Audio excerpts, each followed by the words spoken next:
पकड़ा जाएगा। बाइबल में लिखा कि मुझसे अपने मुंह के वचनों के द्वारा फंसा और अपने ही मुंह के वचनों के द्वारा पकड़ा गया। तो यहां बाइबल बताती शैतान जानता है आपके मुंह में ताकत है, इसलिए वो दो तरह की आत्मा आपके पास भेजता है, बहुत दो तरह की, क्योंकि बाइबल बताती है कि अंत समय में क्या होगा, बहुत सारे लोग भरमाए जाएंगे, बहुत सारे लोगों के सामने लेकिन वचन उठाते हैं और लोग बोलते हैं कि झूठे भविष्यवक्ता आपके सामने भेजे जाएंगे। तो एक जगह दूसरी जगह भी लिखा झूठे अपोस्टल भी भेजे जाएंगे, लेकिन वहां पर ना अपोस्टल के बारे में ना भविष्यवक्ता के बारे में, उन लोगों के बारे में नहीं लिखा गया कि जहां पर कह रहा है कि वो उन लोगों के बारे में लिखा गया जो यीशु मसीह को कहेंगे कि वो यीशु मसीह यहां है, यीशु मसीह वहां है, यीशु मसीह देखो यहां आ गया और अब यहां यीशु मसीह इस मूर्ति में है, यीशु मसीह इस पेड़ में भी आ गया, यीशु मसीह यहां पत्थर में भी आ गया, यहां पर उसने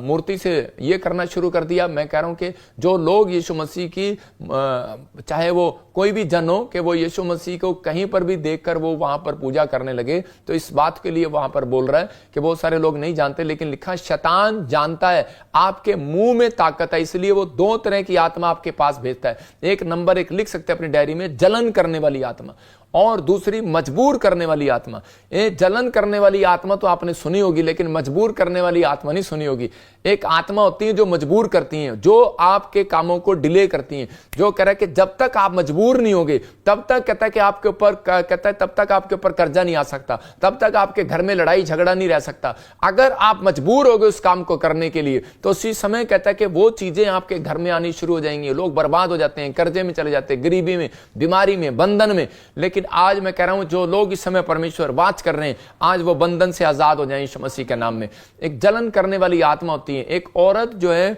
वो मसीह में थी और वो जब उसकी नई नई शादी हुई तो उसी समय जब वो प्रेग्नेंट हुई तो उसका बच्चा गिर गया, मतलब वो प्रेगनेंसी खराब होगी। उसके बाद फिर वो अगले साल वो प्रेग्नेंट हुई और उसके बाद फिर उसका बच्चा गिर गया। तो उसी समय वो औरत जो है वो कहने लगी, आकर प्रार्थना करवाने लगी कि प्रॉफिट जी मेरा बच्चा जो है वो बार बार गिर क्यों रहा है, बार बार प्रॉब्लम क्यों आ रही है। तो उसी समय परमेश्वर के आत्मा ने मुझे गाइड किया और मैंने प्रार्थना किया, तो परमेश्वर के आत्मा ने मुझे कहा तेरे घर में कौन कौन है, और उसी समय उसने कहा कि मेरी एक भाभी है। पवित्र आत्मा ने मुझे कहा उसके पास बच्चा नहीं है। उसने कहा हाँ बच्चा नहीं है। तो उसी समय कह रहे कि जब तू प्रेग्नेंट हुई तो उसी समय उसके अंदर एक जलन वाला आत्मा काम करने लगा। आज आपके बच्चे जब बाहर जाते हैं और उसी समय आपके रिश्तेदार का बच्चा बाहर नहीं जाता, ईमानदारी से बताना कि उसी समय दिल में कुछ कुछ होता है कि नहीं, तो इसका मतलब यह है कि वो जलन वाला आत्मा, और उसी समय कि हाय इसका काम हो गया मेरा नहीं हुआ, हाय ये इतना बढ़ गया मैं नहीं बढ़ा, हाय इसका ये हो गया, इसका बिजनेस चल गया मेरा नहीं हुआ, इसके घर में कार आ गई। एक मिनट के लिए मसीह हो चाहे अन्य जाति हो चाहे कोई इंसान हो, उसके अंदर से